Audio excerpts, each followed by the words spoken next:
Hello, good morning everyone. Today I will discuss about heterotrophic nutrition. Okay, so listen carefully. I think you know what do you mean by heterotrophic nutrition. Heterotrophic nutrition means a mode of nutrition in which organism cannot prepare their food, है ना। मतलब वैसा mode of nutrition जिसमें organism जो है अपना food खुद prepare नहीं करता है, उसको हम लोग कहते हैं हेटरोट्रॉफिक न्यूट्रिशन, या you can say heterotrophic mode of nutrition. Clear.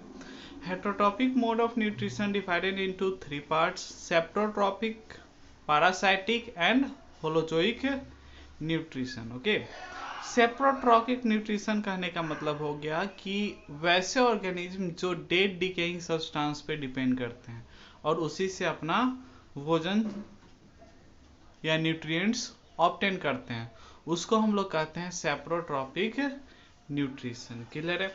Parasitic nutrition, parasitic nutrition कहने का मतलब हो गया कि वो किसी दूसरे प्लांट जिसको वो होस्ट करते हैं, है ना, जिसके ऊपर वो हावी हो जाते हैं।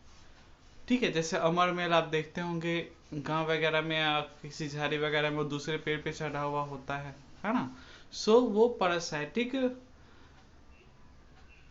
प्लांट्स हैं, उसको कह सकते हैं parasitic mode of nutrition. Holozoic nutrition कहने का मतलब हो गया कि the mode of nutrition in which an organism first intake then digest and get nutrition, that is called holozoic nutrition. मतलब ऐसा न्यूट्रिशन प्रोसेस जिसमें आप पहले खाते हैं, उसके बाद वो डाइजेस्ट होता है, डाइजेस्ट होने के बाद असेमिलेशन होता है, एब्जॉर्प्शंस होते हैं, एब्जॉर्प्शन में आपको न्यूट्रिएंट्स ऑब्टेन होता है। तो ये मोड ऑफ न्यूट्रिशन जो कहलाता है, एक प्रोसेस के उपरांत आपको न्यूट्रिशन क्या होता है, प्राप्त होता है। जैसे ह्यूमंस में क्या होता है, पहले हम लोग भोजन लेते हैं, भोजन लेने के बाद उसके बाद डाइजेशन होता है, डाइजेशन के बाद एब्जॉर्प्शन होता है, एब्जॉर्प्शन के बाद असेमिलेशन होता है। ठीक है, ये सब प्रोसेस के माध्यम के उपरांत हमें फिर न्यूट्रिशन की प्राप्ति होती है। ठीक है, तो ये आपका होलोजोइक मोड ऑफ न्यूट्रिशन हो गया। तो हम लोग बारी बारी से डिफिनीशन पढ़ते हैं। First of all I will discuss about and it's definition of heterotrophic mode of nutrition. Okay, so watch carefully.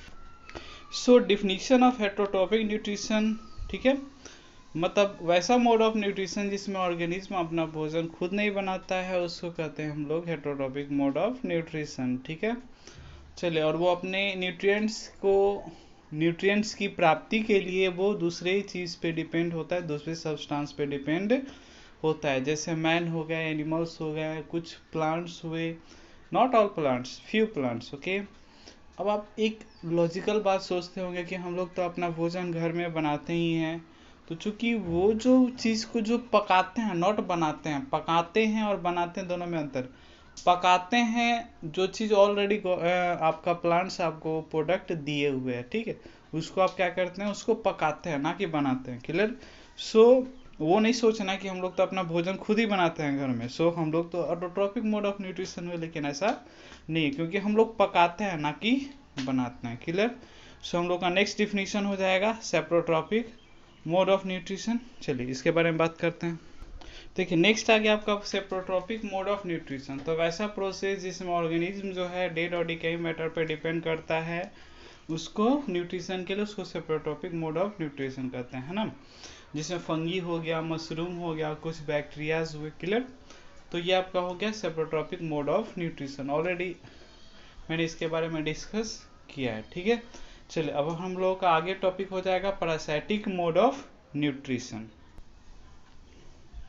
Next हम लोग का हो गया पैरासाइटिक मोड ऑफ न्यूट्रिशन। तो वैसा प्रोसेस जिसमें ऑर्गेनिज्म जो है न्यूट्रिशन ऑब्टेन तो करेगा, किससे करेगा, किसी दूसरे लिविंग ऑर्गेनिज्म से। ठीक है, उसको हम लोग कहेंगे parasitic mode of nutrition. Example में आपका क्या हो जाता है, अमर बेल, जिसको आप कह सकते हैं कता, है ना, and insect eating plants. Okay, तो इंसेक्ट ईटिंग प्लांट्स, तो इंसेक्ट ईटिंग प्लांट्स क्या होता है, तो वैसे प्लांट्स जो इंसेक्ट को ईट करते हैं, insectivorous plants, that is called insect eating plants, है ना।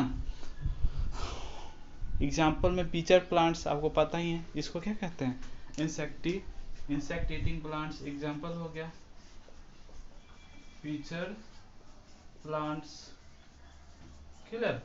तो ये आपका क्या हो गया, इंसेक्ट ईटिंग प्लांट्स। क्लियर है?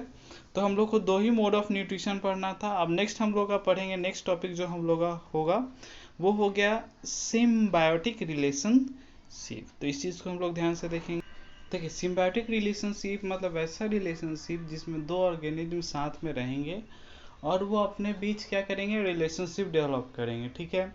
जो कि क्या होगा, बेनिफिशियल होगा किसके लिए, दोनों के लिए। क्लियर? तो उस तरह के रिलेशनशिप को हम लोग कहते हैं सिम्बायोटिक रिलेशनशिप। ठीक है?